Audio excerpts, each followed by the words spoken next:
This is ACOFAE.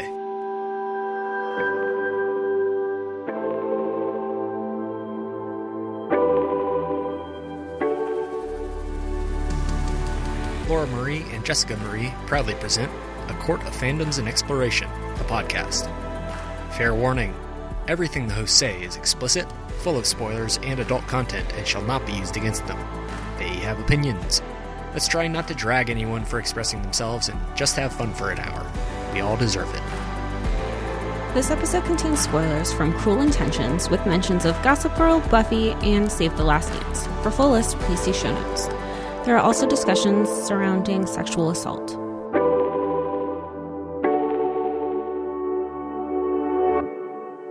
Hi, everybody, and welcome to A Court of Fandoms and Exploration, your weekly deep dive into the YA literature and fandoms that we love. I'm Laura Marie. And I'm Jessica Marie. And today we are discussing the 1999 cult classic. This is Cruel Intentions, a movie that shaped us if there ever was one. Wouldn't you say, Jess? So much so. I don't think I realized how much it shaped us. Even some of the sayings that I say now, I don't think I realized till doing this rewatch, which is why we reread and we do our rewatches, how influential it was. It really, really was. And before we get started, I think, and Jess, I think you think too, that it is very important that we acknowledge that this movie is problematic. We know that.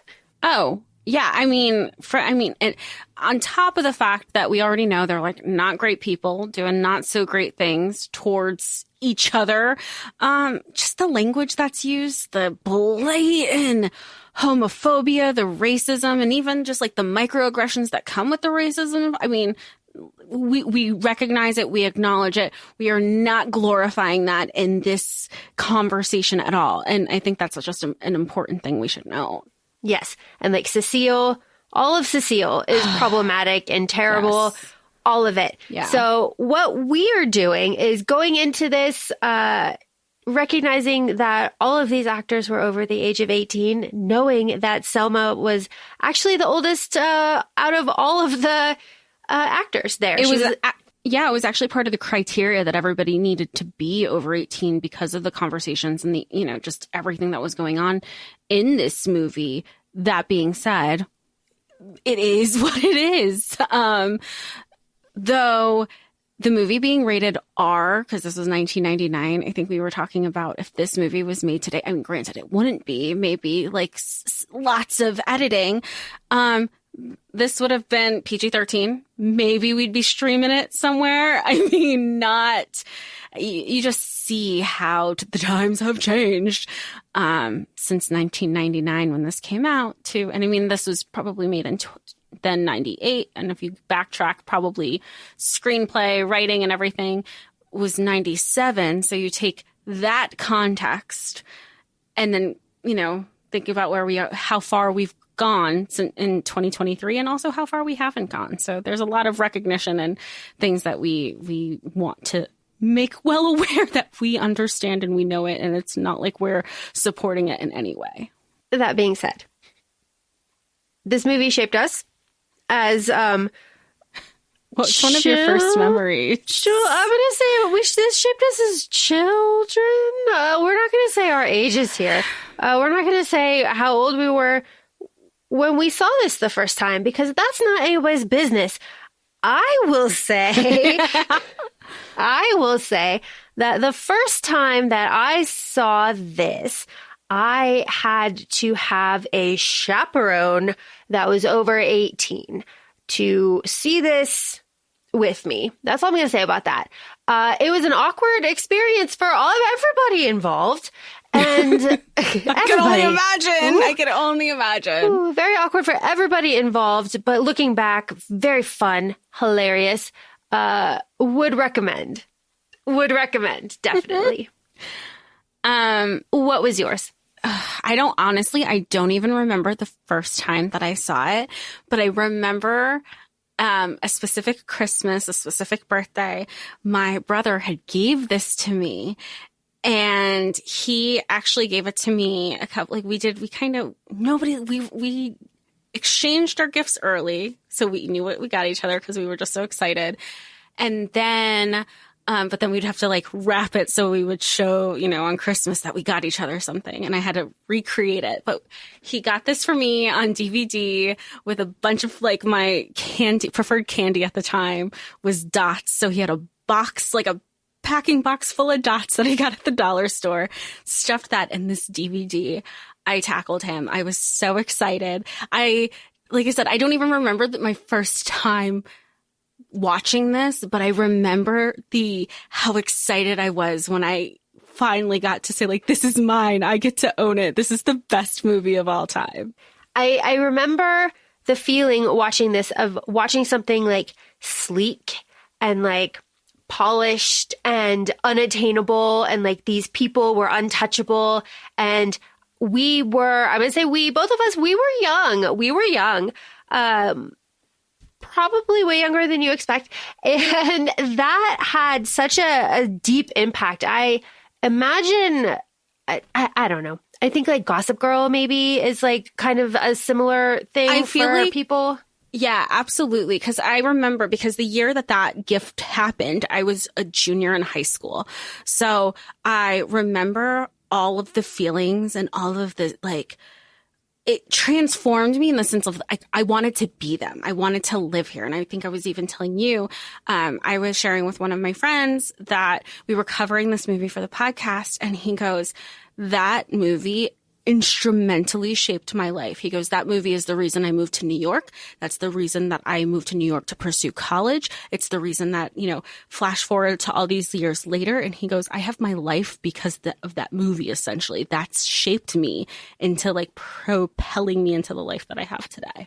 If we ever meet Sarah Michelle Gellar, we will gush obviously over Buffy, but definitely gush about Cruel Intentions. And what was her bad? Simply Irresistible. Oh, the chef movie. The bad chef movie. All right. I loved her. She played this role on the CW. It was one season, and I'm so bummed. And her character's name was Siobhan, and she played a twin, and her twin was evil. It was so good. And I think it was like one of those ahead of its time movies or shows, because it was like I wanted it. So CW didn't know how did they not know what they had? Because I loved that show. If somebody tells me where it's streaming, maybe I'll do that after this. There you go. Very fun. All right, let's get into Cruel Intentions. Cruel Intentions opens. Okay, wait, no. Rewind.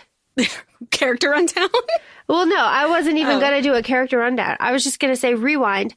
If you are not aware of this, the soundtrack is all fucking bangers. They are bangers that you won't hear on the radio, and they are so good. My favorite is, I think it's number 5, and it is If You Want to Go Dancing in a Club. That's how it starts. It is so good. It's only in the movie for a little bit, but it's amazing. Please download the soundtrack. It is fire.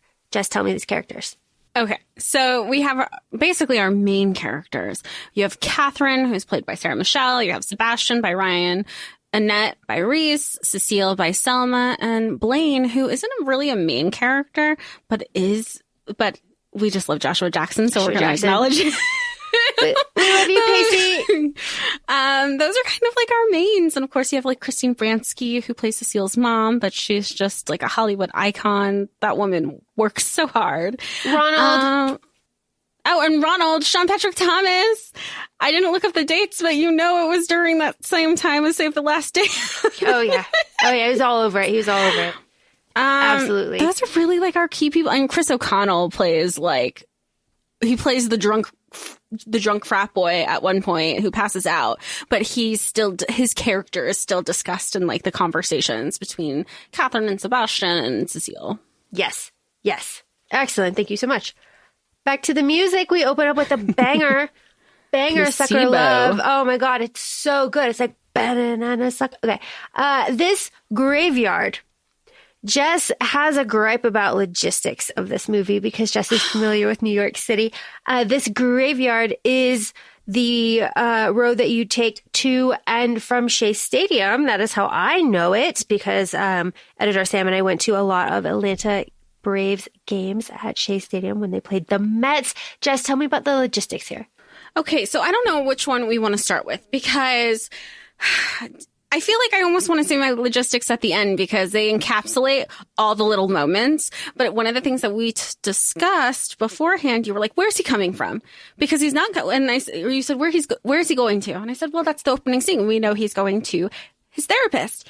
And you go, yes, but he's not coming from home. We know he lives on the Upper East Side. So where is he coming from? We don't know.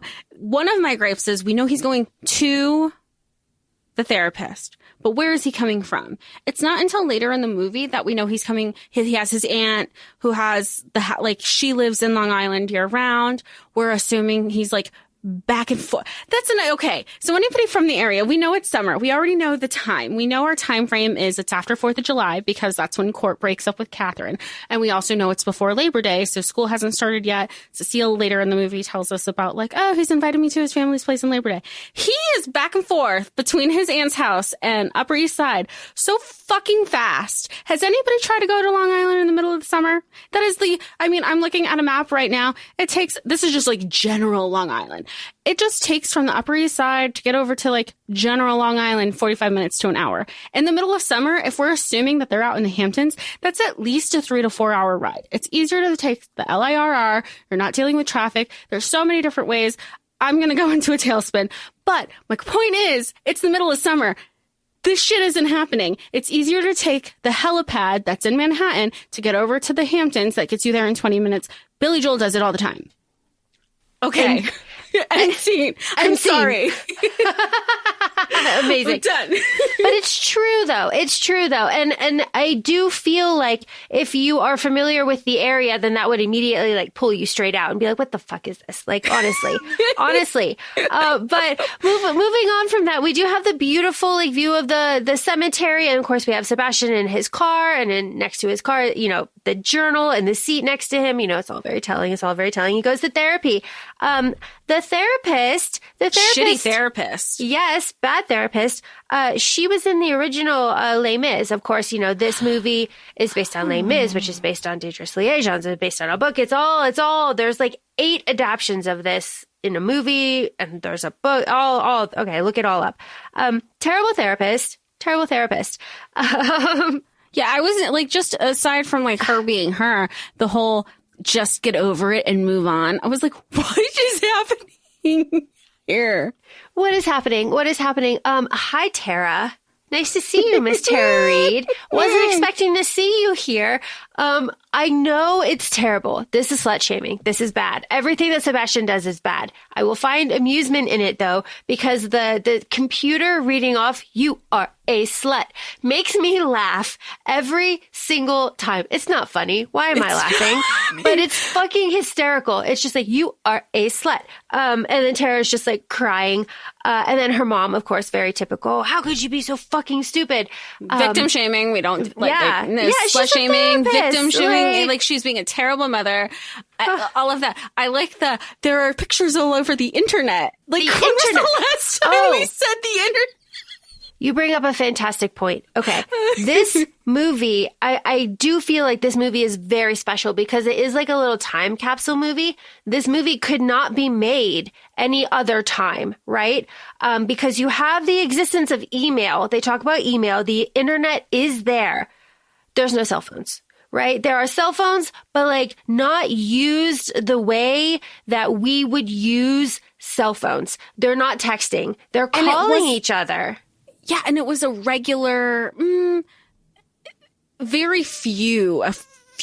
So it feels just like a very small minority had cell phones. And then we see with Sebastian, even his sister doesn't have one. She walks into her room after a day of shopping. She's picking up her phone, which I had that phone, by the way, the princess phone. The princess phone, yeah. Of course I did.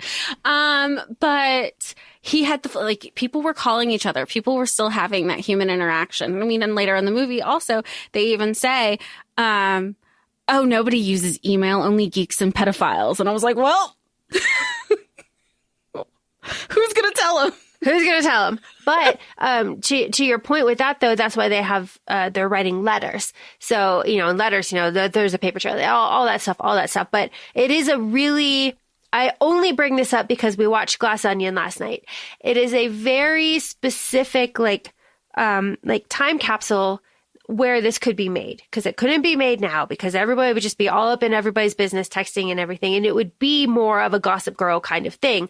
You need this with the misdirection, with the letters, where it's kind of slow, where you can kind of play each other like this. It works better like this, in my opinion. Yeah, no, I don't think you could have it any other way, because it would be the instantaneous, you know, just anything instantaneous. You have Gossip Girl would have been like the next example. And even to today, you have Dumois. Like, here's just here's a tip. Bye. Yeah. So none of this could be pulled off in today's, you know, time. But that's fine. That's fine. Clarissa. Yeah, Clarissa. That instantaneous pickup, though, I don't think would work today. But he's very charming. That's always the fuckboy MO, right? And he's like, there were several times throughout this movie where it's like, would I risk it all for Sebastian? He's just like this blonde fuckboy. But like, yeah, you know what? If he got talking, I think I would. Because absolutely. And he's like, he has the little like chuckly humor. He's like, she's like, what's her problem? She's like, somebody needs a therapist. Yeah. I'm doing the same thing. Hair behind the ears. Like, oh, you want to take me to lunch? Again, who are you? You don't know me. I sure as hell don't know you. And now you're just taking me out. I'd be thinking you're ready to unalive me. I'm on defense mode. Immediately with this woman like screaming at who he doesn't acknowledge that it's him, and she's like, who's she screaming at? But like, he's the only one there. It's just the whole thing. And her notes, actually, if you zoom in on her notes, they say that he's like approaching a psychopath, but it is spelled incorrectly. That's a little fun fact. Okay. This introduction to Katheryn with Selma Blair changed my brain chemistry. I cannot tell you. They're bad people. They're all bad people. We're not okay. But this changed my brain chemistry. This introduction, of course, Christine obviously was, and Cecile there too. But the speech, the posture, the confidence, everything that she exudes. Like, how are you not attracted to her? And then just like this whole cast in every capacity. You know how you're like the Mummy is for some people, like that is Cruel Intentions. It is amazing. And to see her, and that's where I want to get into the conversation later in the episode, where she is a bad person. We know this, but she has some iconic speeches, iconic lines. So then you can't help but thinking, are we vilifying her for the right reasons? Or are we vilifying her for her actions? Or is she being vilified because she's a woman? Because there's just so much that can be pulled that I was just writing and scribbling and typing away. Like, these thoughts were going in my head, watching it as an adult. But then I was like, oh my God, I want to be her. And Sarah going outside of her comfort zone, her team didn't want her to, because she was already known for Buffy, this blonde badass protecting and saving the world. And she was like, that's the point. I need people to see me in other roles outside of these like blonde heroines, because we also know she did I Know What You Did Last Summer. Yes. With Ryan. Right. Yes. I turned to Jesus and he helps me through it. I cannot tell you. I was in Catholic school until high school. How often did you use it? Oh my God. Preschool to high school. I was in Catholic school. Okay. Unpack that about me. So when she said that line, the cackle that escaped me, and then immediately, because you knew it was bullshit. Like, and then immediately when she like takes it out and starts just like doing lines off with a little spoon, I was just like, yes. This is what I need, right? Like, yes. The line that is quoted, how are things down under? Blossoming, I hope.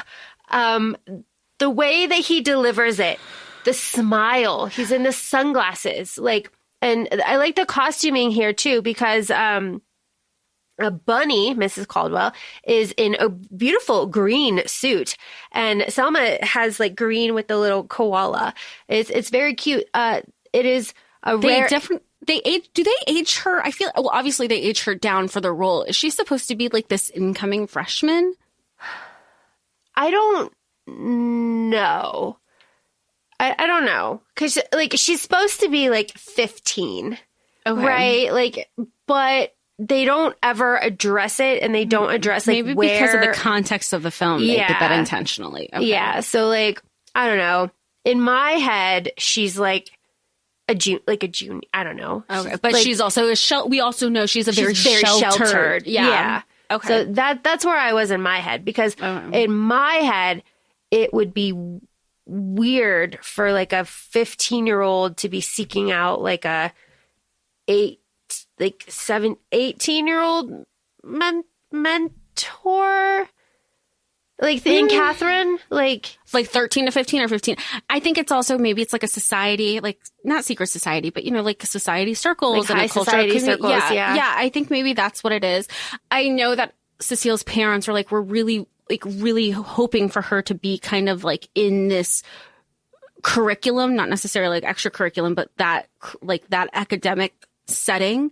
So maybe that was like, oh, and now you're here, and she got accepted to this like really prestigious program. Like, we'd love to seek your guidance. You are the class president. Like, people, obviously there's a popularity contest. I mean, again, maybe it's like a high society circles, that, especially with the context that we know also of Gossip Girl. Like, sometimes I do think people think, oh, this is like a dramatization. A lot of times it's not. So that's true. A lot of the times it is not. It is not. Bunny does drop a line here about closing your legs. It isn't Jamaica. A character establishment for the racism. We get it right away. But then I didn't know it was asshole day at the Valmont house. Everything he says is iconic in the beginning. I love everything about Sebastian. I also love and quoted very often to my friends, not to my parents. The parental units are out. The parental units are out. I said that constantly. I loved it so much. Well, Katheryn, I mean, in that same scene, Sebastian's like, what's the MO? What are you going after? Like, there's a bigger story. That's where we get the context where she goes, I'm not mentoring this bitch. I'm going to take her down. So we already have the precedent that Katheryn is not a women supporting women kind of character. To an extent, I totally, not in this circumstances, but where she goes, keep your friends close and enemies closer. Between that and then growing up under a biological father who would tell me the enemy of your enemy is your friend, that kind of establishes kind of just a little smidge of the household I grew under. So this is like, oh my gosh, the media is actually like, this totally makes sense. Media, household, dynamic matching up. Got it. Yeah, for real. And you're talking about your household. I need to talk about these house interiors. These house interiors blow my mind. Okay, so this scene that we have where Sebastian and Katheryn are like going through Cecile, what she's using Cecile for, court, the bet, the wager, all of that, where they're explaining all of that. Sebastian is just walking around the room and touching things. And it drives me crazy. He lays down in the piano. What are you doing? What are you doing? He puts his whole face against the piano strings. Sir, for no reason. And then he only pops up out of the inside of the piano when Sarah Michelle Gellar starts talking about tits and ass. That is the only reason. And then he's like, oh, I'm going to get out of the piano. But the room is gorgeous. The red curtains take my breath away. The little gold, the blue, everything. Yeah. Everything is just absolutely stunning. The manifesto, this entire scene. Can you explain to me the bet, please, Jess? Okay, so basically, Sebastian, we know, is a fuckboy. He's all about his conquests. He's a psychopath. They're all manipulative. They're all just bad people. I can't say like, oh, good people make bad choices. No, they're just they're not great bad people. They're all pretty shitty as people. And the bet is, he just slept with his therapist's daughter. That was like his first, like, oh, not his first, but like, he's like, oh, I'm going to give myself a little challenge. He did. He succeeded. Then his next challenge, he's like, no, I want like a real challenge. Like Cecile's going to be like easy, like, putty in my fingers. We got this. But he found this 17 article on Annette Hargrove, who is played by Reese Witherspoon, who is the headmaster's daughter. And part of the challenge is she wrote an article for 17 magazine saying, and keep in mind, this is 1999, written in 98. So it's all like purity culture is definitely, at the forefront of media, not just like religious circles, but like, they had they still have abstinence programs. And that was all what the hyper focus was. People were doing, think of like, if anybody who listens knew about like Brittany and Justin, like everybody was so hyper fixated when she turned 18 and was she going to sleep with lose her virginity? It's a whole thing. Look it up. It's a time capsule thing. Anyway, that's where we are. Understand that context. So now not only is he like my challenge as the headmaster's daughter, it's also this girl who has outwardly professed that she wants to save herself. I don't want to say for marriage. She doesn't say marriage. She just says she wants to save herself for what's the exact word? Act of love without experiencing it. That's what she says. She doesn't want to experience the act of love without experiencing it, love itself. And she doesn't believe that they are of an age or mature enough to know what love is. Exactly. And Sebastian sees that and he's just like, bet. Let's it's funny what he did, literally. Yeah. Literally. And it is funny. Jennifer Love Hewitt is on the cover of that 17 magazine, and they were all in I Know What You Did Last Summer together. Very fun. Oh. Yeah. I thought that was Victoria Beckham, like young Victoria Beckham. Oh, it's Jennifer Love Hewitt. So the scene where his fingers are just going down and then he grabs her breast, it's very, as a child, woo. Yeah.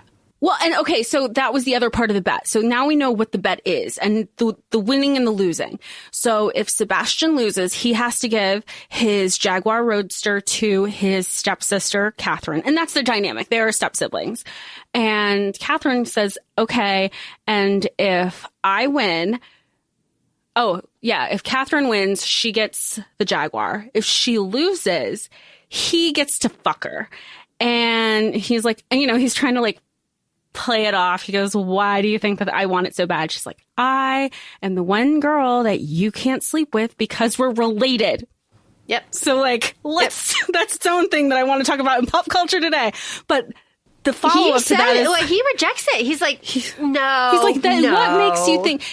I feel like it was just... Because she was right. She knew she was right. Yeah. Because he was trying to play it off. You see it on his face. He was like... What makes you think that is a 1956, like, all, like, blah, blah, blah terms.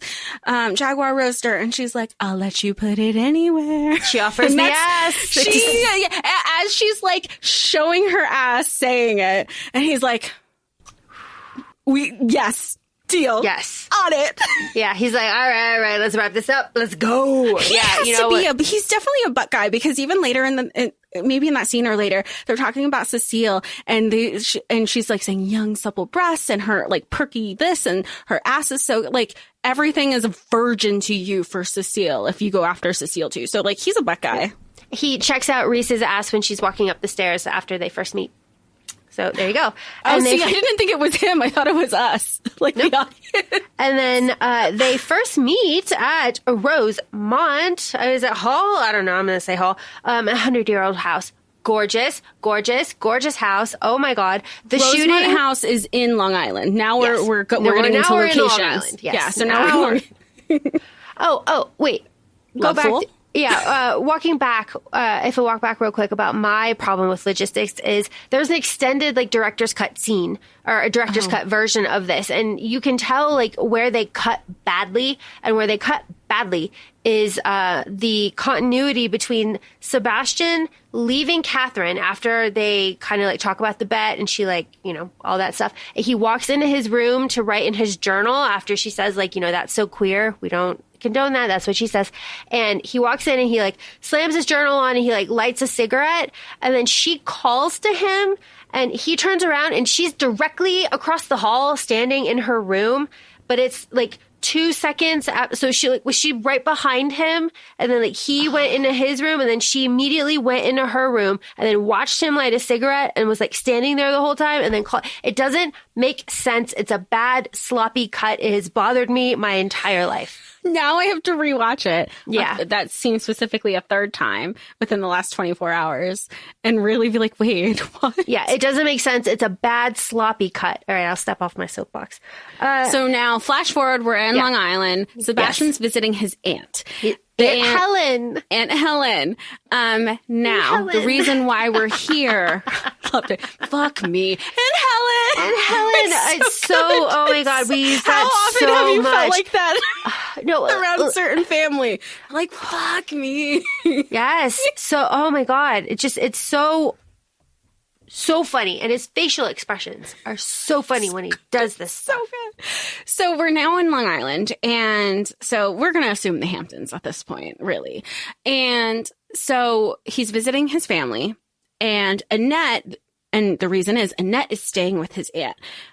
Remember, old money, high society circles. Her dad is the headmaster. So you know that there were conversations with each other. Oh, you know, my daughter, you know, between like matriculating and we're moving from Kansas. Why doesn't she just stay at my house? So now we're getting to that connection of Sebastian's going to meet Aunt Helen. He's, you know, but really, we're after the bet. That's why he's there. And that's where we get our first interaction with the two of them. Are you a lesbian? Because I get a lesbian vibe from you.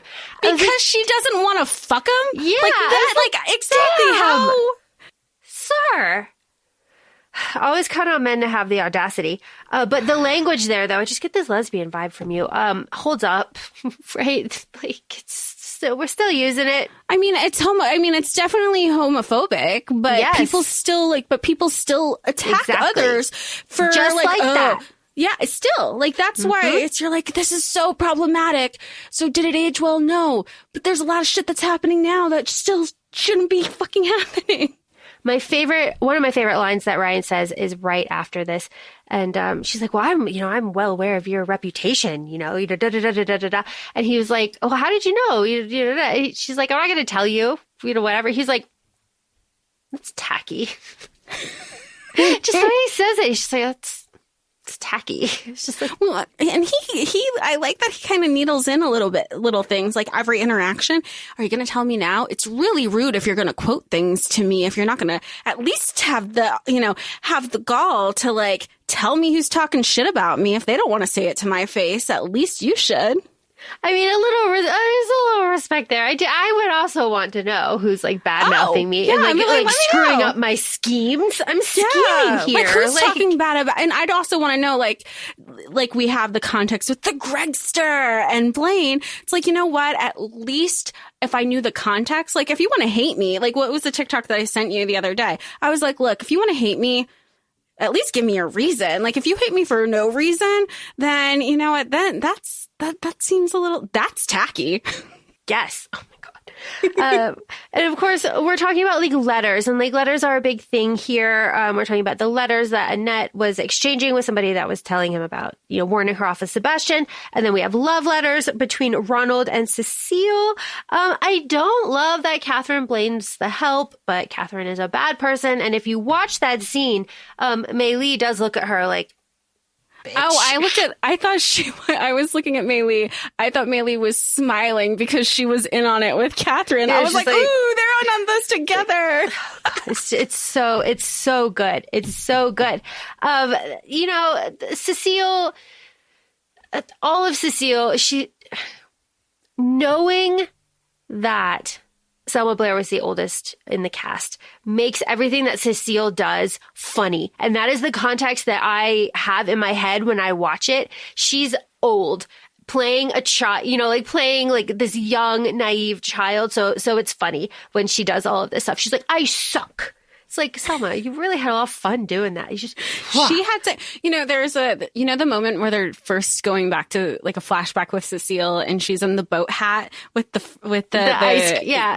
And she's with the ice cream. She's in the boat hat and she's waving. She's with the character from like the theme park or whatever. Did you ever see her in The Sweetest Thing? Yes. The scene where she's fucking her boyfriend who's dressed up in the character? That's the thing I first thought of, where I went from, oh my gosh, she definitely had sex at work with the guy dressed up in his singogram costume. I believe it's the same director. Now I'm gonna look that up after this. I do believe. We are up to Mr. Joshua Jackson. Mr. Joshua Jackson. It is a well-known fact that because we have Joshua Jackson shine in this role here, that we are cursed with Pacey's frosted tips. We know this. It was upsetting. Don't talk about it. I feel like you can still talk about it because he's great in every role he does. He just nails it. Yeah. I mean, Peter Bishop, Fringe is my comfort show. But I love Joshua Jackson, and I love this role for him. Obviously, a problematic role, but context at the time, it was fine at the time. So if we look at it just as Joshua, he kills it here. Very funny. Very funny. We also get that Joshua has a lot more going on than just like a token character, which I did enjoy. I still use the phrase "mouth like a Hoover." Man's got a mouth like a Hoover. It's too quotable. It's too quotable. Oh my God. Rewatching it this time, I was like, good for him securing the bag, because he set everything up and then he gets his money. He gets essentially blackmail photos that it's really just to cover himself because he really liked the guy. He kind of wanted the guy outed because he liked him and all, everything that ensues there. And that's a different conversation. But then he's like basically in bed, pants down, filing his nails. Oh, now that I think about it, he probably didn't write the letters and still just like secured the bag. Respect. I really gotta love it. Respect. And I don't know if you noticed, but when he sets up the deal with Sebastian, he picks up the camcorder, the video camcorder. And when you go back and rewatch that scene, that video camcorder is on top of the TV facing the bed. So I also think he was recording it as well. So it was like for Blaine, but also the photo itself was for Sebastian. Yeah, so I think it was a whole big setup. Like it was like part of like Blaine's bigger thing. Okay. Yeah, I think it was a whole big setup, which I just love. And, I like that Joshua was there. I like that he's doing weed. It's very fun. And I saw an article that was like, why do you think Joshua Jackson as Blaine is like friends with Sebastian when Sebastian is like opening saying like some fag, no offense. And Blaine's like, none taken. Like, why does he put up with that? It's like, well, they're all bad people. Like, they're all bad people. So it's like, there's levels, I guess, that the person saying was like, there's levels of what you will like tolerate because you don't want that like turned on you, right? So like you can kind of see that Blaine and Sebastian are like friends, but like they're like, I don't want to say frenemies, but it is that like Mean Girls aesthetic where like Lacey's Gretchen's character, she knew it was better to be in with the negativity than on the outskirts of everything because that's how she was going to survive. But I feel like you learn that also kind of in Gossip Girl, where that's kind of how certain society circles operate too. Right. And he did pay him. So there is like a level removed from friendship. Yeah. It's like I don't think it was like it wasn't like a blackmail payment. No. It was like, cause he's like, you want me to do this? Fine, but it's going to cost you. Yeah. And I didn't see it in like a sex work kind of way either. He's like, I was going to hook up with him whether. Yeah. you were going to give me money or on not. TV. Yeah, it's just, it's amazing. The Gregster. Okay, what do you think this is? Grandma with the birthday present? Suck it, you dumb bitch. Oh my God. Loved that moment. Not because he was being a fucking asshole, but it was a perfect example of like the hyper masculinity that you have with some people who are not comfortable with themselves, where you're like, you're overly compensating.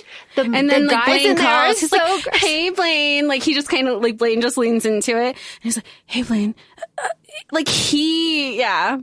But his friends in there. How old were those two friends? Because they were so old. Oh my God. But they're high-fiving each other after like their friend is bragging about getting a blowjob. They're like, yay.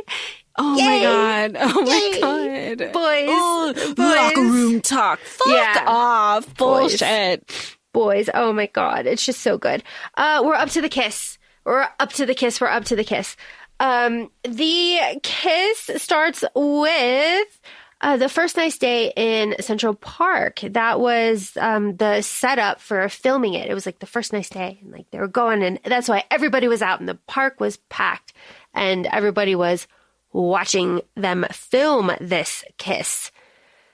This kiss is well known for the spittle that is connecting their lips. Is famous for it. Absolutely famous for it. They redid. Like there's spoofs and parodies where they even, not between them, but with other comedians and like skits that they accentuate the saliva in the second part of the kiss. Yes. It's like this cultural like moment. So of course we have to address it. But what are they actually doing? Because I think that is more important. What are they actually doing? Well, Katheryn's manipulating the fuck out of her, for one. But she's also getting a little bit of intel because bulimic head case. Yeah. She gets that, and then she's getting, again, we're getting the timeline of, well, where are Cecile and Court at in their relationship? Because now he's invited her to his family's place in Long Island for their Labor Day party, and that's also a huge thing in society, and just like in New York in general, people rent out houses so they can have their end of summer parties in the Hamptons. So but knowing all of this, as she's already watching her crushing on her cello instructor, Sean Patrick Thomas. Yes. So we are learning about bases. I'm sure this was very informative for people, right? First base, second base. I also don't think I realized first base included tongue. I think I just thought first base was just, can't remember how sheltered I was. So I learned a lot of so every like thing that I've learned was through like, I either read about it or I was informed from my friends or movies like this. I'm like, oh. But I mean, granted, some of those conversations have shifted in, 2023. People be like, "Oh yeah, you don't kiss until the third date, but you fuck on the first." It's all all over the place. Everybody's different, and everyone is respected in how they choose to go about physical intimacy. I don't really. But in 1999, I don't really know if I respect the zoom on them. Like they're really into it. I don't know if I respect that. But what I do respect is Selma Blair pulling back and still being like kind of like in it, like that was cool. Yeah. But I think the zoom in just like goes to like the hypersexuality of just the doubles. I don't want to say double standard, but it was so appealing to the male gaze specifically because it's women can kiss all the time. That's hot. That's sexy. That's attractive. But it not in a way for like women's pleasure. So it's strictly for the male's gaze.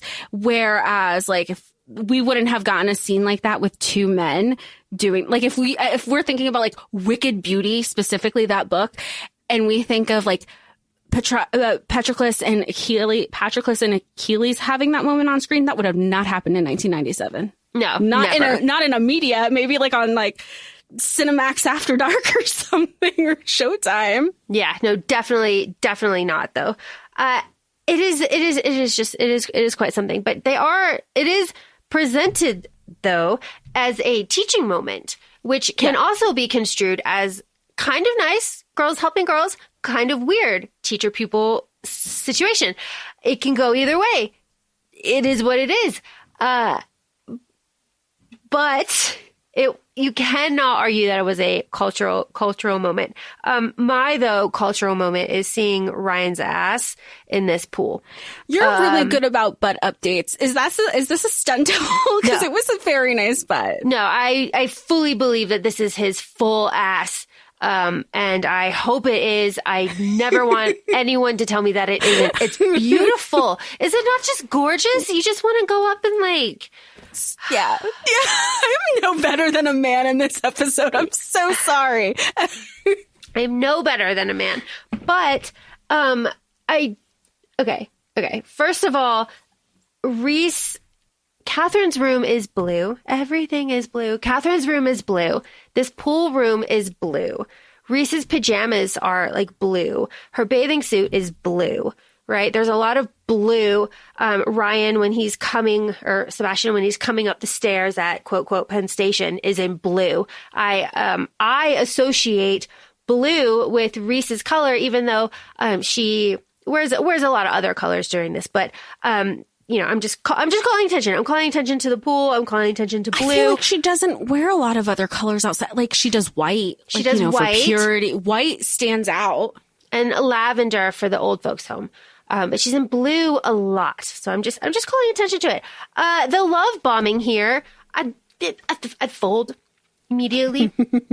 I'd fold immediately. I wouldn't even need to see his naked ass. He would hand me that backpack and I'd be like, I love that she's staring at his butt.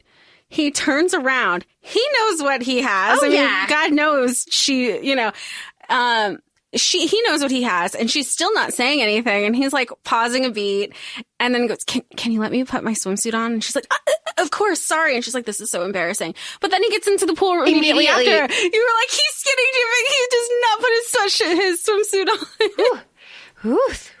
And this whole like movement that they do in the pool is very sexy. Reminds me very much of Romeo and Juliet when they are in the pool doing the same thing. Which is great because they play Love Fool in this movie too. Exactly. See, you knew exactly where I was going with that. I am, however, completely distracted and taken out of this by the sailboat that is bobbing behind.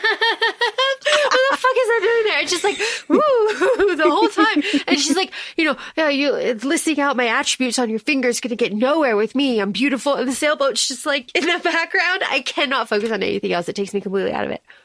I love, but see, this is Reese's wall. She's creating a wall because we later find out in the film, he's like, when he's still being manipulative, like, why can't you give me a chance? And she was straight up like, because I don't trust myself with you. Like, she comes off so strong and she's putting him in his place. And I love it because I totally would be like Reese, be like, oh, your charms don't work on me. And they would totally be working on me.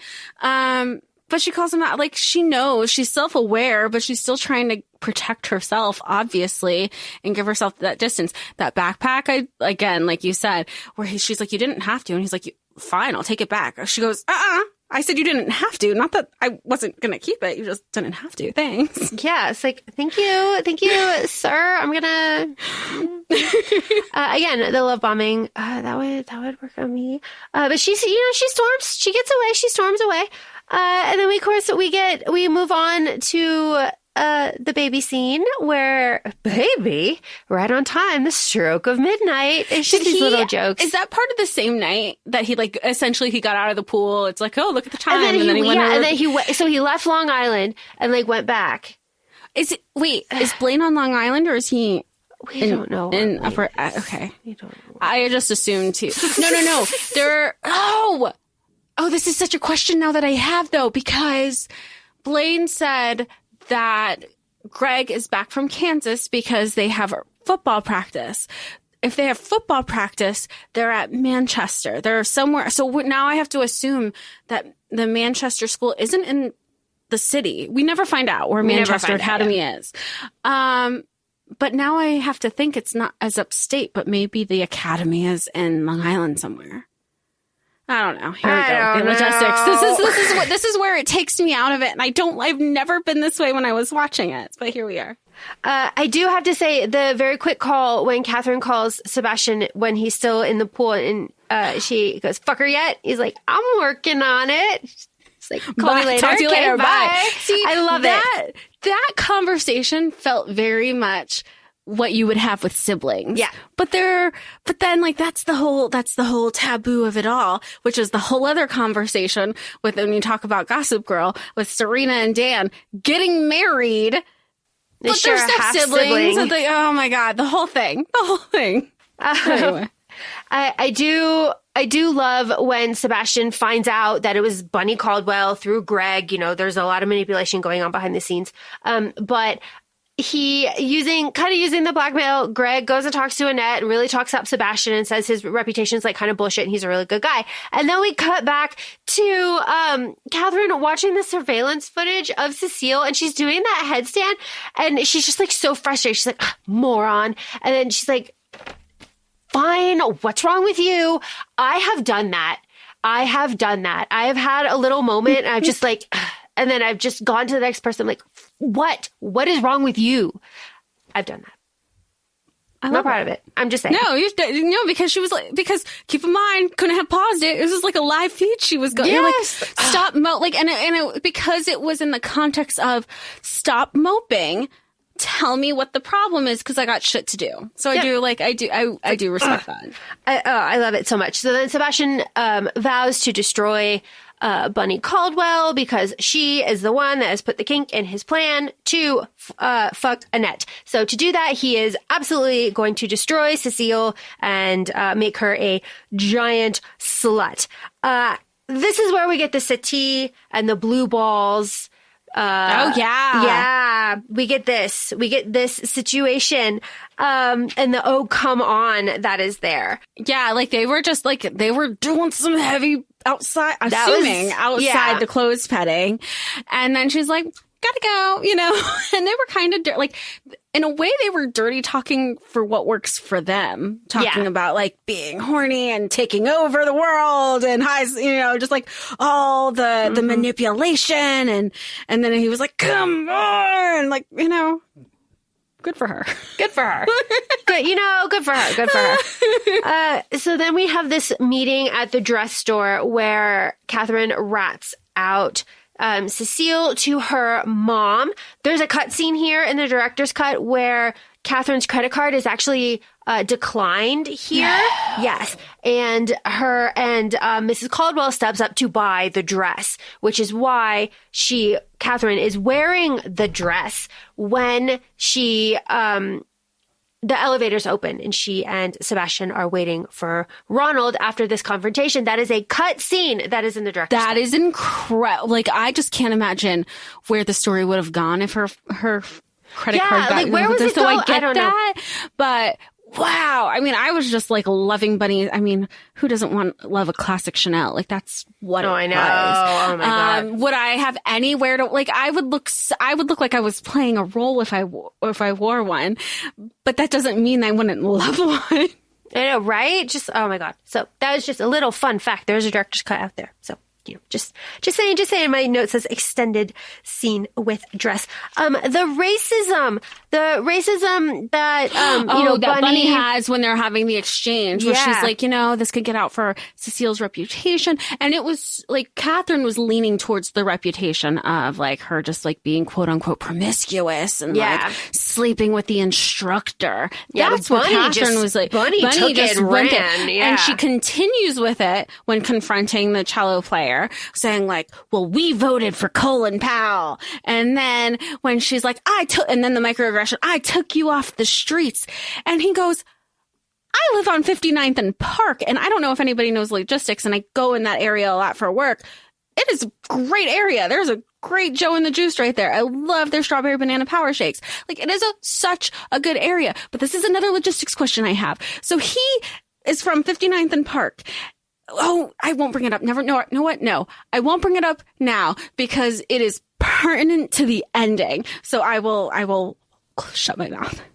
Perfect. I love an ending, like nice I'm so excited. Okay. So after this confrontation, praise Yetza, the black man is gone. After all of that, I loved that. I know. So it's just like, oh, it's so good. The smiles that Katheryn and Sebastian give Ronald when they are discussing like the letter and like, the feelings, how lucky he is. We'll make sure she gets it. They look like fucking psychopaths. And I love it. That's obviously like the choice that they were going for. The fact that they said the same thing at the same time, and that's what clued Ronald into like, what the fuck are you two up to? Yep. And then she's like, he's like, can I have some privacy to write my love letter? And Katheryn's like, yeah, you can use my room. Foreshadowing. I love it. And then we are up to the Marcia Brady speech. This speech blew my mind when I was a child, obviously. Blew my mind when I was a child. Still blows my mind now. I still love it so much, right? And it's still true. And it was still true. And it was saying something in 99 that I don't think people were really like ready for. Oh, absolutely. I mean, okay, I typed most of it down. And I'm going to say it. So it's all right for guys like you. She's saying you to Sebastian. So she's saying this speech to Sebastian at their place on the Upper East Side. It's all right for guys like you in court to fuck everyone. But when I do it, I get dumped. God forbid I exude confidence and enjoy sex. Do you think I relish the fact that I have to act like Mary Sunshine 24/7 to be considered a lady? I'm the Marcia fucking Brady of the Upper East Side. And sometimes I want to kill myself. Queen shit. So tell me. We deal with it every day. You should smile. You should smile more. You have that, like, women just in general have a certain expectation that's still put upon them. You have all these stupid ass alpha male podcasts of basically wanting barely legal groomed brides for themselves so they don't have some sort of number. Where the fuck do you get off that you could sleep with the entire world, but you're going to shame somebody else for having sexuality, albeit a woman? Fuck out of here. Sorry, this gets me heated. As it should, because it's not right. It is not right. And she's absolutely right. But this is the scene where Sebastian draws kind of a hard line in the sand between them. And we know this because I sent you the link to Sebastian's journal pages where he says that Sebastian, is very similar to Katheryn, but he considers that he has a heart and Katheryn doesn't. So in this scene, Sebastian pulls her aside and he's like, are you sure you want to do this? Are you absolutely sure? We are destroying a young girl. He's talking about Cecile. We're destroying a young girl. Like, think about it. Just really think about it. And then she says the speech, and then he's like, call her, just fucking call her. Let's just do it.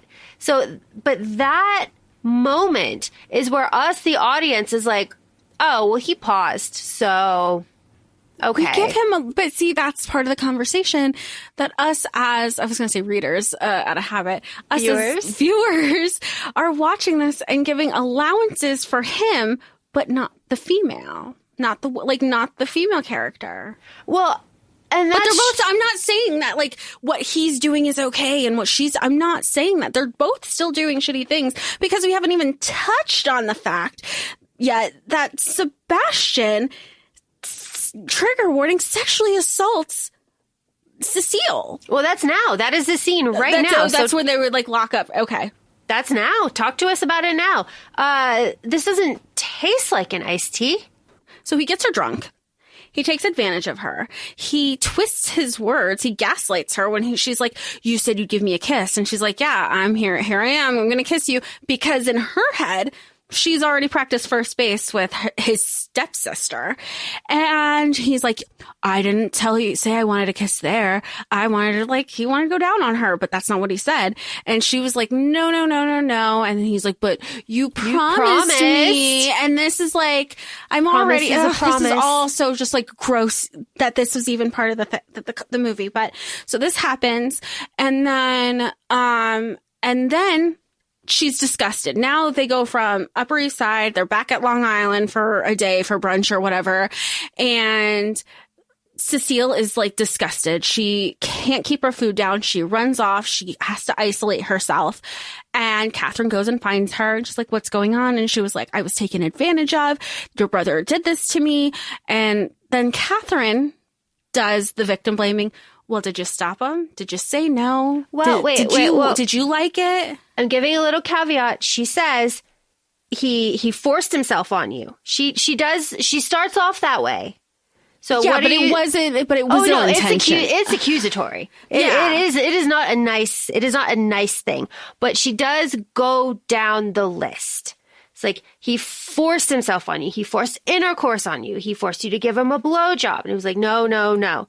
She's like, then what? Then what? She is self-serving because when she tells her, she is smiling, right? Her face She's is like lit talking up. about her orgasm. Yeah, right. like all of that. Because what she says is, so what did he do? What did Sebastian do? He traced the alphabet on her with his tongue. That is officially like what he did. That's what he did. Yeah. Yeah. And she had an orgasm from that. And when she says that to Cecile, Katheryn is not looking at Cecile. We have her face off camera, and to us, she is smiling. And then she looks back to Cecile. She's like, oh, he went down on you. And then back to what you're saying, she's like, if that's what you call it. Like she didn't, but she clearly didn't enjoy it. Exactly. I'm just pointing out. But can you see how, yes, okay. Because I was going to be like, can you see how that's problematic? And I was like, wait, I'm not mad at you. I'm not mad at you. You're not agreeing. No, it's all bad. Like, can you see? I was like, we're not arguing. We're on the same page here. Yeah, no, it's all bad. So I'm just pointing out that she did say, like, basically, did he rape you? No. Okay. It is bad. It's all very terrible. What was it specifically? Okay. And then she's like, she makes Cecile question herself about everything about that altercation. And then she flips it and goes, oh, you're a woman so now. Proud of exactly. And that's so gross. It's everything about this, everything from where Sebastian started with it to Katheryn leaving the room, like everything from start to finish, the moments in between. It is so gross and disgusting and like, so sorry if there's anybody listening and you've been in these circumstances too, like, please know, like, this is so bad. Like, you should be heard, and what you went through is completely like you should feel uncomfortable, and don't let anybody else try to think otherwise or convince you otherwise. To be said though, she's wearing a red hoodie. Do you know why she's wearing a red hoodie? Because she like broke the hymen kind of thing? Ew, no. She's dressed as Little Red Riding Hood to go see the Big Bad Wolf. That is from the costume designer. Yeah, the costume designer did it. Off. Yeah, because I know what she's having. Because then she's also having the cherries next to her as she lost her virginity. Yeah, but okay, I'm in this in a way off vein, but at least there was logic. Vein. I don't know. But very specifically, the costume designer was talking about the colors that she chose to dress everybody as. And when she is sneaking out, she's like Little Red Riding Hood sneaking out to go see the Big Bad Wolf, who's going to like wreck her life. That's a better fact than me. And that's why when she comes back in the morning with her mom, when her hair is all like blown out, right? Because he's going to huff and puff and blow. Do we see it? We see this? I see it. I was just like, oh, that's sex hair. But not like in the Big Bad Wolf context. None of that. We got it. While this conversation is happening in the Hamptons, I respect Aunt Helen. Aunt Helen's got theater tickets. She don't want to go to the retirement home. She don't want to go to the theater. I respect it. You know, she volunteers her life away with all her philanthropy. Like, that's just the family they are. Mm-hmm. Let her go to the freaking theater. Yep. She got theater tickets. The old folks home. I laugh at the old folks home. Not for the reason you think, because it's very sad, kind of objectively when you think about it, but the bird that they're spraying when they're like open, the bird's like, stop it. She's like spraying it with water. It's not funny, but it is funny. The whole old folks thing is problematic and sad. And then I fucked your daughter. It's all bad. Would you like a glass of water? Would you like a glass of water? We played backgammon 3 times. It's all terrible, but it is amusing. I never was able, I think this is a formative thing. I was never able to look at Reese Witherspoon the same way after this. I am not a huge Reese Witherspoon fan. It's not that I don't like her. I like her just fine. Her movies are great. She's very beautiful, whatever. That show that she was in with Zoe Kravitz, also very good. I see her as this though. Oh. I see. She's like that to me. I'm always waiting for her face to do that. I mean, she's ageless, so she can still do this. And if she doesn't, then her daughter Ava could absolutely, if you screen grab this, it would be the same person. Exactly. So I'm always just waiting, just like you're kind of always waiting for an accent to slip. I'm always waiting for her face to kind of do this. So it kind of takes me out of her work. That is not her fault. That is my fault. But these faces are fucking insane. They're very jarring. They do stay with you. I am always shocked that this is the first, I don't know. She holds his hand here. She's made a decision here, right? It's been 3 days. Context. It has not been a long time here. You're looking at me like I'm crazy. It has not. It's been a couple days. So I'm thinking we're at least 2 weeks in. No, it's been a couple of days. This whole thing takes place a week. It is not a long time. And if I'm wrong on that, please somebody tell me, but it's fast. It is a fast situation. So this where she's getting close to risking it all is after not a lot of interaction between all of them, right? So it goes from they're kind of connecting here to when he kisses her later on when Katheryn sees her for the first time. Right. And she's crying through the binoculars. Oh, the big bad book made her cry. And I'm bitch, she has not read a good book yet. That's the same outfit. That is the same outfit as the old folks' home. That's the same day. Okay. So they probably did old folks' home in the morning. Well, so it was before brunch, right? So they needed to get there before brunch. And then that's when they said, go to the old folks' home. So that's the same day. It's just one of these continuity things. But if we want to talk about that, then Aunt Helen could have definitely gone to the old folks' home in the morning and still made it to the theater for tickets. Exactly. And then Katheryn is there. In the Hamptons. She wakes up on top, she wakes up Sebastian. She's on top of him trying to read the journal.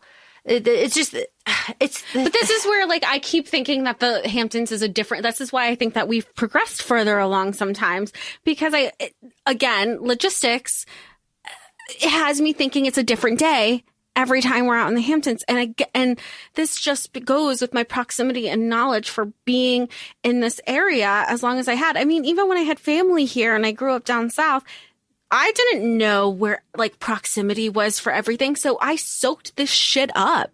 And these are now rewatching it, only the last 24 hours that I picked up on all these little things that had been so long since I watched it before. Oh my goodness. Yes. Something else that I found very interesting is Sebastian, you were talking about the cherry bowl.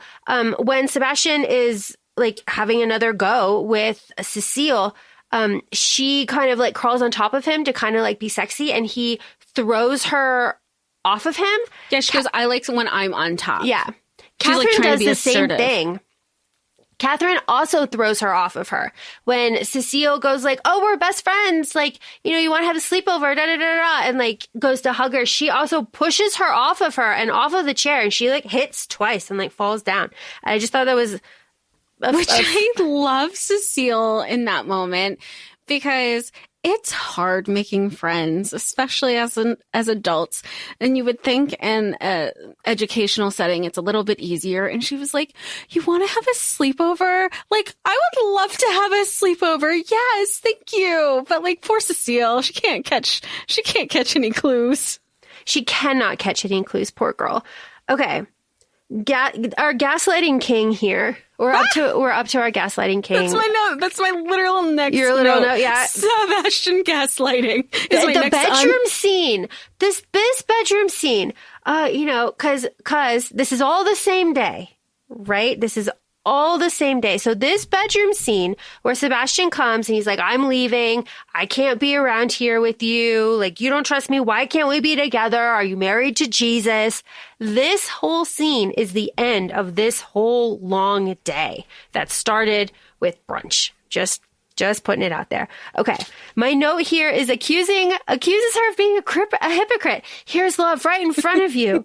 Oh my God. I'll move on. But you'll have to live with the fact that you turned your back on love. And that makes you a hypocrite. And not just turned her back on love. He turned her back on the thing she's been preaching about experiencing. That's really the specific thing that got, because she's like, she's not turning her back on it. She's turning her back on, but I mean, obviously the hypocrite and the gaslighting, because you're like, pot kettle, Sebastian. God, it's so bad. And like, it works because gaslighting does work. And Reese is ready to go. Oh my God. When she does the buttons and she's like looking at him, my heart just broke. It broke. Especially when you, how can it not, right? Because you think of the context of here she is feeling like she needs to physically give herself over to him in order to keep him. Ugh. Oh my God. Okay. So he leaves. He freaks out. He's losing it. He freaks out. Because he realizes it's going to be under false pretense, and he does love her now. Yeah, he loves her now because she made him laugh, which is what Katheryn makes fun of him for, which I kind of agree with, but I do. I think it's dumb, but it is what it is. It is. So Katheryn again wakes him up the next morning. Didn't feel right. I didn't fuck her. It didn't feel right. She goes, "Oh, you didn't know? She left 30 minutes ago." She said she left because she was embarrassed. She put herself out there and she got rejected, and she's like, I can't be in the same house with this person. Question. This is another logistics question because we're going to get there more in a second. At this point, they are at Aunt Helen's in Long Island. Okay. Yes. So she leaves and goes to Penn Station. And okay, her end destination is Penn Station. Get me riled up already. I know. We have so much experience in Penn Station.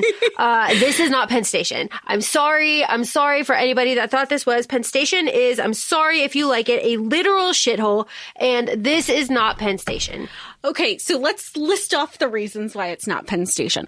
First, that he calls Gregster. He called Gregster. Where is she? Her train just got into Penn Station 20 minutes ago.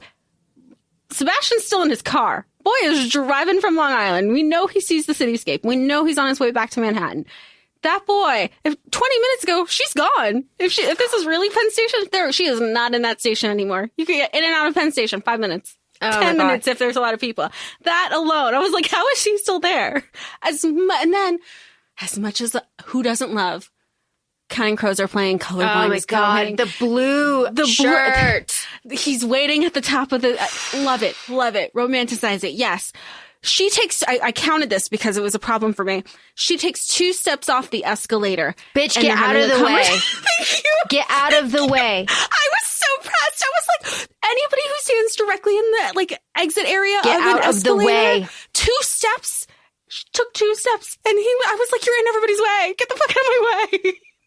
Get out. So glad you knew I was the going way. with that. Oh my God. get out of the way. Like, it's the same problem with like airports. My problem with airports, people don't know how to use escalators correctly. There's just a lot of like social norms that are just like kind of going out the window. But oh my God, the lady behind her would have been like, get the fuck out of the way, bitch. Or would have been like, come on, this is New York. Like, no one would stand for that.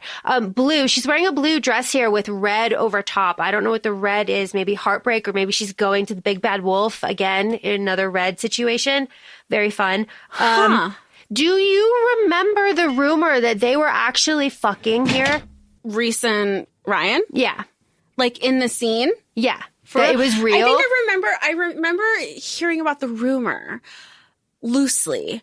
But I remember watching the scene now thinking about intimacy coordinators. However, I saw something on TikTok recently about, I guess, like somebody who does behind the scenes work in the industry. And they said that intimacy coordinators really didn't start till around when Game of Thrones aired, which was in when did Game of Thrones start? Like 2010s, right? Yeah, there was no intimacy coordinator. So to think that there was no intimacy coordinator during this period, I had like, this is just like one of those things that I just recently learned.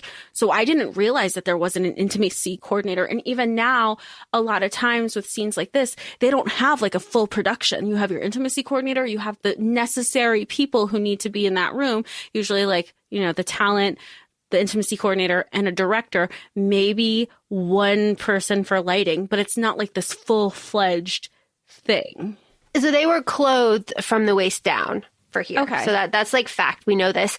But the way that it was shot was so like sweet and intimate, and like the "are you okay" in the middle of it like set standards for me when I was a child. I internalized that.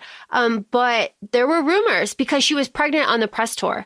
So there were rumors that they actually fucked during this and that she was pregnant, and like you should go see the movie because that was the conception. Her. Yeah, like that was like a whole. It was like it was a whole thing. Obviously, it's not true. I read that, like, because I watched this on Amazon Prime, so they had little facts coming up. So I read the thing about her being pregnant during the press tour, which was, more than 9 months after they stopped filming. So that's why they were like, well, that was debunked. Yeah. He takes her home, fucks her, and then sends her on her way. Did you notice that? They leave Penn Station, go to his house. They go to his house because Katheryn left Long Island and headed back to their place on the Upper East Side. Then they had sex at his house. Because now he got the car to send her over to her place, which through some sleuthing we did, she and her parents live on the Upper West Side. Yes. So things happen just a little bit. But Katheryn is seeing what's going on. She saw him send her out. Katheryn knows that Sebastian won the bet. So Katheryn knows this. She saw Annette get out of the car. She saw them kiss. She saw that like he's happy and like kind of go lucky. And she's jealous about this. And if Katheryn can't have him, no one can have him. And that is her mindset. So she starts fucking Ronald, and she sets it up so that he walks in on her fucking Ronald. And Ronald has one of my favorite lines. He was some fucked up shit in this house. Ain't wrong. You are not wrong. It is so good. She wants to fuck. Sebastian doesn't, right? I hear you make arrangements, right? Maybe next time, and not feeling it. This is one of my favorite scenes, the scene that comes after him. Katheryn, when she calls the bet, she's like, you're in love with her. You're not in love with me anymore. And he's like, whatever, you're crazy. The way that she walks from the door straight over to him, like, and starts kissing him, immediately calling him on his bullshit. And he like pushes her off. And she's done, and that's her moment. That's where she shuts down. Yeah, because that's also, and then he makes the comment, you know what? You're right. Us fuckboys don't want someone like you. Yeah, you do get dunked for the innocent little twits. Yeah. My note says, calls the bet. And then Katheryn goes off, and I agree with her, and maybe that makes me a bad person, but she's like, people don't change overnight. And I agree with that. Change takes like 6 weeks to break a habit. I don't know, whatever. There's like notes for it. But then Katheryn goes in on his reputation. Did you fucking think this through? What are you going to do? You're dating the headmaster's daughter. You're going to give campus tours with them. Oh, but nobody knows about your reputation. What are you going to do? You're going to destroy the future of this girl. Now and you are going to leave school a legend, and now you will leave school a chump. Well, it's not, and I think in that moment also he was more focused on her reputation. Even though it comes around later, she was like, you were more concerned about your reputation than the first person that you ever loved. But I think that's part of the reason why he was breaking up with her, because he didn't want his reputation to drag her down. Yes. And also, he's a terrible person. So part of that too, you have to think part of that was a little bit of self-preservation too. Oh, I'm like, sure. Yeah. I'm sure. I mean, like you said, he can't change overnight. It's only been 12 hours since they were, you know. Yeah. So then he has his sad park walk, is my note. Sad park walk. And sad park walk. Yeah. Right. And he goes to break up with Annette. Very famous scene where she hits him, and when they were filming it, he throws up afterwards in real life because he was so like moved because they were dating at the time. Very emotional. Like he kind of, he's like, I love this person. Like, how am I saying this stuff? Good for him. He talks about that a lot. But in the movie, she's like, you're shaking. He's like, but then we get the first time. This is why I'm bringing this up. Sebastian talks about Katheryn to Annette for the first time. This is the first inkling that there is someone else to Annette. So Sebastian says, the fact of the matter is there is someone I love, and you don't even compare to her. And that's the first time Annette hears that. And she's like, whoa. And then they break up, and it's terrible. And she cries. Very sad. Did she ever officially break up with Trevor?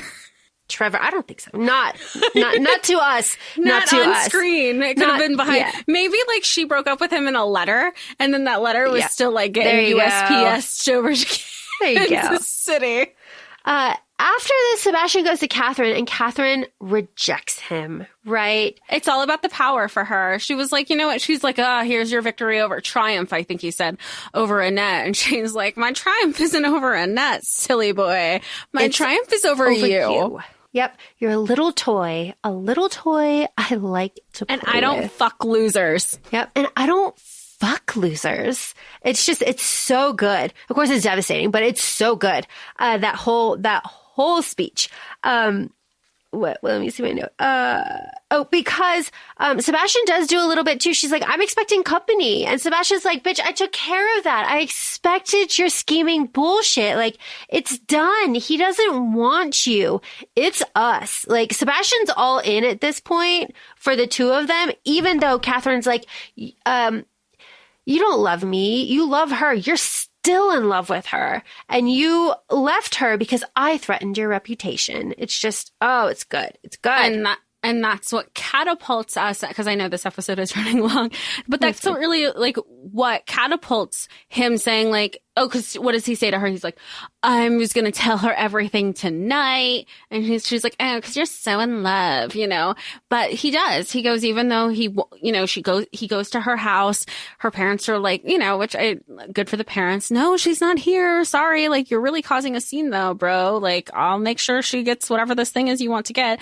She gets it. She immediately immerses herself in it, is up all night.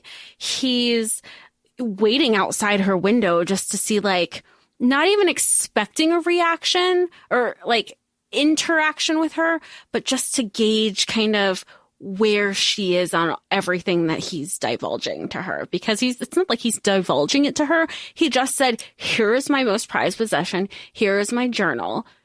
It is yours. I am quite literally an open book to you now. I laughed when he got hit by the car. Wait, the first time or this time? Every time. Every time. I have to get away from the mic. There was something in the water in the late 90s, early 2000s where car accidents, getting hit by a car was funny. There's another example of this in Meet Joe Black. It's very funny. It's just, I laughed because him being hit by a car is so fucking stupid. He's fighting with Ronald. Oh my God, he's fighting with Ronald. Oh my God, Annette, she's white. Her nipples are way out, by the way. He pushes her out of the way. Yeah. it's like this whole, and he gets hit by a car, and he's like, I love you, Annette, la la la, as he's dying by a car. I was just like, I remember watching this the first time being like, are you fucking serious? Are you serious? And then the next scene, when they zoom in on his face and like the thing, I was like, he's fucking dead? What? As a child, I thought it was a cheap plot device. You were known. You were like, this ain't shit. Well, I mean, he could have. I was like, how did he die? And then this time around, I was like, internal injuries, I guess, like internal bleeding. I was so lost. But I mean, here was another continuity logistics thing that I had as I gripe. Okay, this goes back to Ronald. Ronald, we know for a fact, lives on 59th and Park. Right. Okay. So now we go to Sebastian, who's outside of Annette's apartment, which is on 54th. I'm sorry, on the Upper West Side. And so that's where we are, right across from Central Park. However, how is Ronald all the way on the Upper West Side already? So here's my logistics question. We know that he's attending Juilliard. However, I was like, is he dorming at Juilliard? Not the case, because one of my friends, her little brother, is at Juilliard now, and he's a freshman, and he was required to live at Juilliard, and they're from Brooklyn.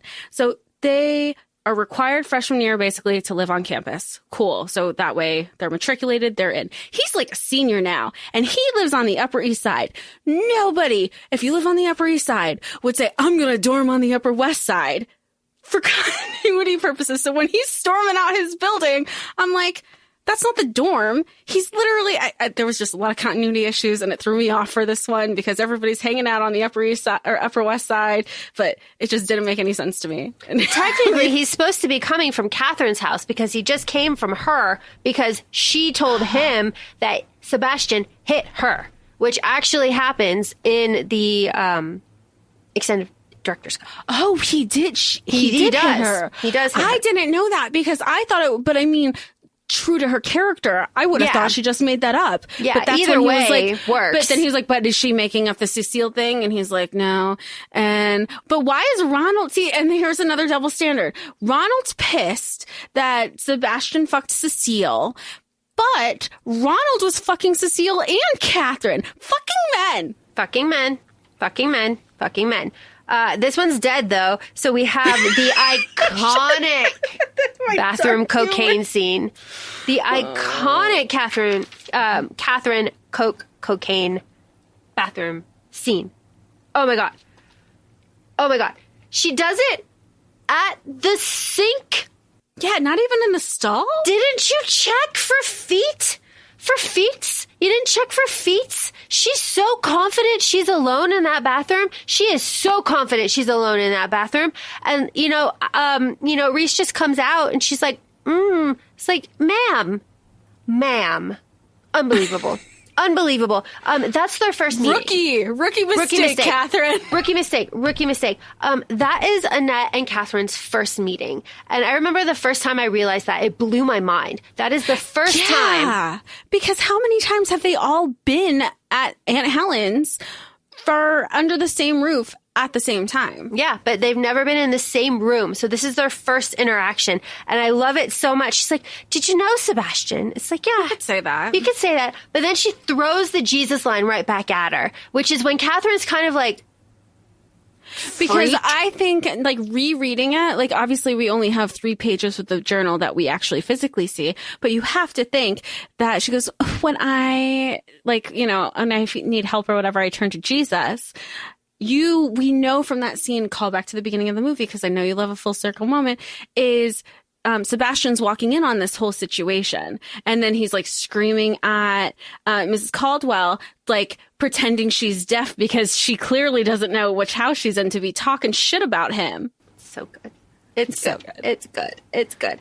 And what then else? Bittersweet Symphony. Bittersweet Symphony. So amazing. Don't you people have any respect? That's Rosemont Hall, or Rosemont Chapel, which is funny, which is named after Aunt Helen's family, which is just kind of, so good. The ending doesn't make sense. We don't care. We don't care. We don't care. It's fine. How'd she get the car? We don't care. Why is she driving it? Where's she going? We don't care. How'd she get her sunglasses? No one cares. It's fine. He didn't have a will. He didn't put her in it. Whatever. It's maybe fine. I'd like to believe he must have said something about how, if there was anybody who was going to get the roadster, it was going to be Annette in his little journal. His little manifesto. I was going to say. The ending with the journal all photocopied and like the whole, everybody knows it. And it was like, looking at Katheryn and her parents come and like take the cross and the Coke falls out. Oh, it's so good. I was just thinking, typically a time frame for funerals and stuff, but this was, I guess, the beginning of the school year. So it wasn't necessarily a funeral. It was like an in memoriam. Yeah. Because she got those things printed real quick and binded. Yeah, printed right. and binded. Right. And then I was like, that's a lot of money. And then I was like, oh, but her dad's also like the headmaster. So like they have money. Yeah, so it's like, Yeah, so as we said, the timeline is fucking crazy. I have quick fun facts. Would you like them? Always. Okay.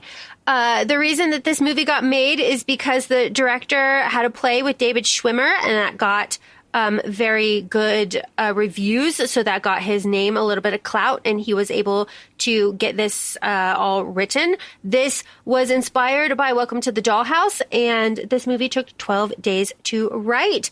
Almost Katie Holmes. Wow. Yeah.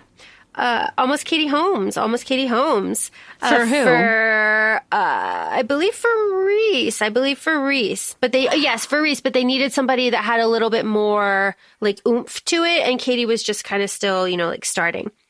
Reese was dating That would have thrown Ryan, me to have both Joshua and Katie in it. Reese was dating Ryan, and Reese insisted that her character not be a wet blanket because the character that her character is based off of on they asked, she helped she said she helped rewrite this character because she didn't like how it was presented to her. I did see that. Yep. Christine Baranski did this because her daughters were Buffy fans. Cecile's supposed to be 15.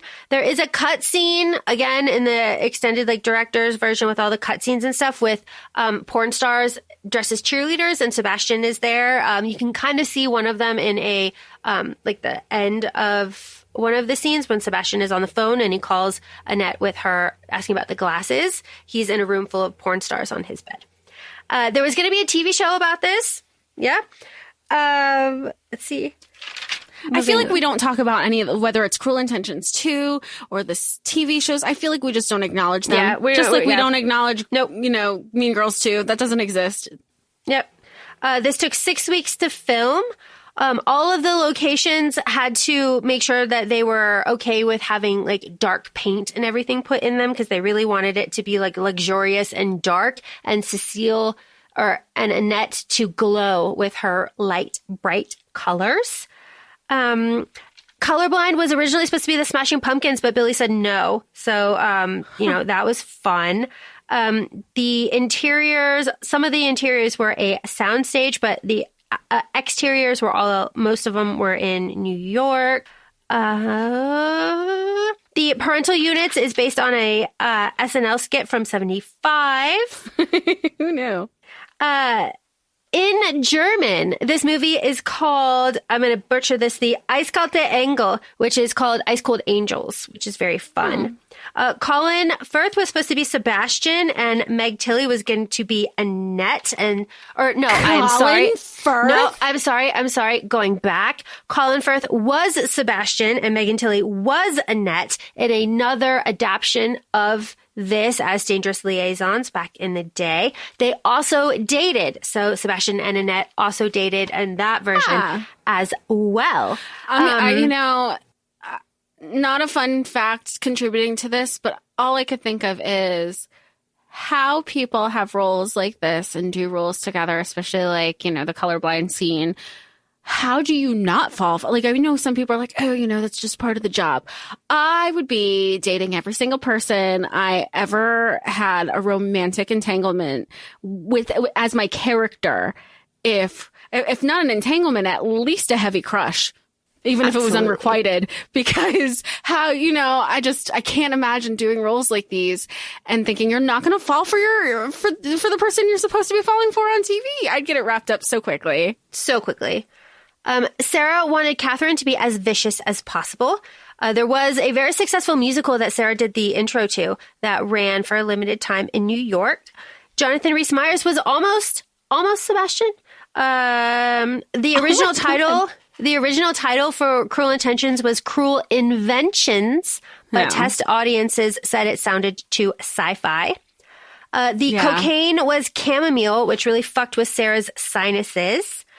Sarah Michelle Gellar's background for Katheryn was that she had a perfect childhood and that she just wanted more. There's